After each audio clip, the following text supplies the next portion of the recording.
That's we are working on. So as a building, we have our staff pick 3 indicators. So there's about 36 teacher indicators, for the state of Missouri that our teachers are supposed to be performing. So as a building, we have picked 3 that we're going to work on as a building, and each staff member, each teacher have picked 3 on their own, so a total of 6. So that is embedded in their growth plan, which is tied to, we're looking at data.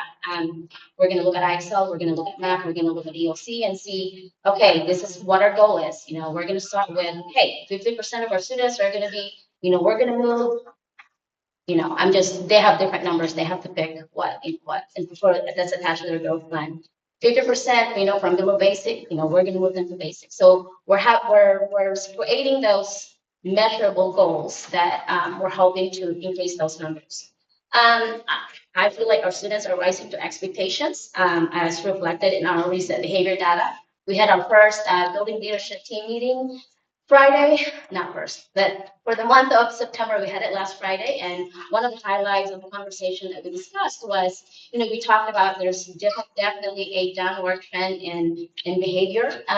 So we're seeing those. And as we were talking about, as the team is, talking about, hey, what's going on. So kudos to our staff. There's a lot of being proactive.